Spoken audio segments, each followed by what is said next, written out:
एक शाम प्राची टीवी पर सीरियल देख रही होती है। तभी उसकी सास वहां आती है। अरे सीरियल में तो ऐसे मग्न है जैसे आज रात का खाना पड़ोसी आकर बनाएंगे। मुझे पता ही नहीं था आपने अपने बेटे की शादी पड़ोस में भी की हुई है। हैं? मतलब? मतलब इस घर में सारा काम बहू ही करती है, आप तो सिर्फ खर्राटे मारती हैं। अच्छा जी, फिलहाल तो तुम आराम फरमा रही हो, चलो जाओ, ये मेरे टीवी देखने का समय है। आहा, इसीलिए मुझे भगाया जा रहा है। सॉरी, अब तो बिल्कुल नहीं जाऊंगी। प्राची की इस बात पर दोनों सास बहू के बीच टीवी रिमोट के पीछे बच्चों जैसे छीना झपटी शुरू हो जाती है, जिसके बीच श्लोक भी काम से घर वापस आ जाता है। हाँ, आज मेरी चूहे बिल्ली की जोड़ी किस बात पर झगड़ रही है? अरे तेरे बीवी मुझे टीवी ही नहीं देखने दे रही। अरे तुम्हारी मम्मी मुझे खाना बनाने के लिए फोर्स कर रही है।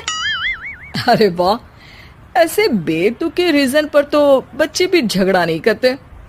अरे मुझे कुछ मत बोल, सब इसने ही शुरू किया है। हाँ हाँ, जैसे आप तो बहुत दूध की धूली है ना। अरे बस, दोनों चुप। प्राची जाओ, खाने की तैयारी करो। और माँ तुम छोड़ो, तुम्हें क्या बोलूं, शांति से अपना सीरियल देखो, मुझे दोबारा लड़ने की आवाज सुनाई नहीं देनी चाहिए। ऐसा बोलकर श्लोक वहां से चला जाता है, जिसके पीछे पीछे प्राची भी कुछ न कुछ बड़बड़ाते हुए रसोई में चली जाती है। हाँ हाँ, सासू जी को तो कुछ बोलेंगे ही नहीं, बस मुझ पर ही हुक्म चलता है, खाना बनाओ, जैसे मैं इनके घर में खाना बनाने के लिए आई हूँ। इसी तरह शाम बीतती है और रात को श्लोक और प्राची की सास खाना खाकर सोने चले जाते हैं, लेकिन प्राची गुस्से में कुछ खाए बिना काम में ही लगी रहती है।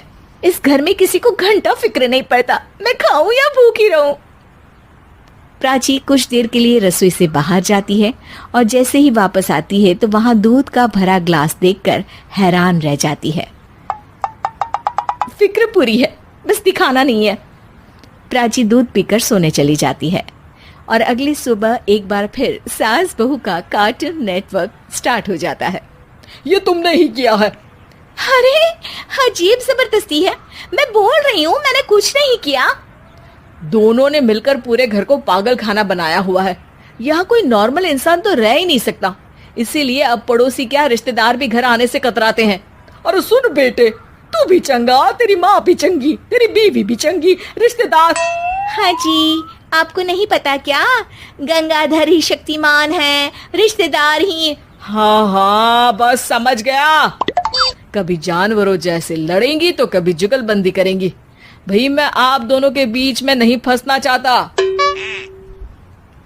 सास बहू की इस मनमौजी जोड़ी से परेशान होकर श्लोक अपना सिर खुजलाता वहां से चला जाता है। चलो अब मैं भी कीर्तन में जा रही हूँ।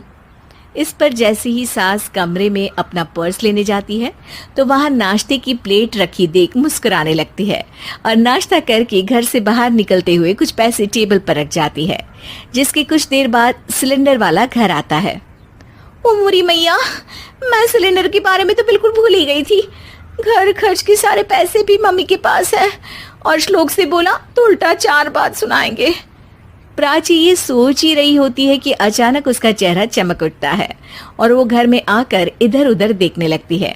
तभी उसकी नजर टेबल पर रखे पैसों पर पड़ती है, जिन्हें वो सिलेंडर वाले को दे देती है। ये सब श्लोक देख लेता है। अच्छा बेटे, इतना बड़ा घोटाला, सबके सामने मैं तेरी दुश्मन और पीठ पीछे तेरी मेरी यारी। इस पर श्लोक एक प्लान बनाता है और शाम को सब एक साथ बैठे होने पर बोलने लगता है। माँ, तुम दोनों की बहुत लड़ाई होती है, इसलिए मैं सोच रहा हूँ कि प्राची को उसके घर छोड़ाऊं, इससे वो भी खुश रहेगी और तुम भी। अचानक श्लोक की ये बात सुनकर सास बहू शौक से उसकी तरफ देखती हैं। अरे ऐसे कैसे घर छोड़ाओगे, मुझे कहीं नहीं जाना। अरे तुमने बोला नहीं पर मैंने सुन लिया, तुम्हें मम्मी के साथ रहना अच्छा नहीं लगता, मुझे पता है। अरे वो अरे, जब बहू खुद कुछ काम बोले तो वो तुझे सुनता नहीं, और अब जो इसने बोला ही नहीं वो तू समझ गया। जब उसे नहीं जाना तो फिर जबरदस्ती क्यों कर रहा है? अच्छा, फिर आपको मौसी के घर छोड़ाता हूँ, बस अब आप दोनों एक घर में एक छत के नीचे नहीं रह सकती। मैं इस टॉम एंड जेरी की जोड़ी को और नहीं झेल सकता। है? ऐसे कैसे नहीं रह सकते? तुम्हें इतनी दिक्कत है तो तुम्हारा बोरिया बिस्तर पैक कर देती हूँ, लेकिन मम्मी जी कहीं नहीं जाएंगी। बिल्कुल यही सुनना था मुझे। अगर दोनों में इतना ही प्यार है फिर हर वक्त ये लड़ाई का नाटक क्यों करती हो? देखा मैंने कैसे माँ किचन में दूध रखती है और तुम उनके लिए कमरे में नाश्ता रखती हो, और कैसे वो पहले ही तुम्हारी दिक्कत समझकर घर में पैसे रखकर बाहर जाती है। अरे भाई, इतना ड्रामा तो डेली सोप में भी नहीं होता जितना तुम दोनों ने इस घर में फैलाया हुआ है। तू हमें टॉम एंड जेरी बोलता है ना, तो याद कर वो दोनों भी एक दूसरे को बाहर वालों की बुरी नजर से बचाने के लिए हमेशा सबके सामने लड़ते थे, लेकिन अकेले में दिक्कत के समय मदद भी तो करते थे। बस हमारा रिश्ता भी कुछ ऐसा ही है। और वैसे भी अगर सास बहू में तू मैं नहीं होती तो दुनिया वालों को कहानियां कैसे मिलेंगी?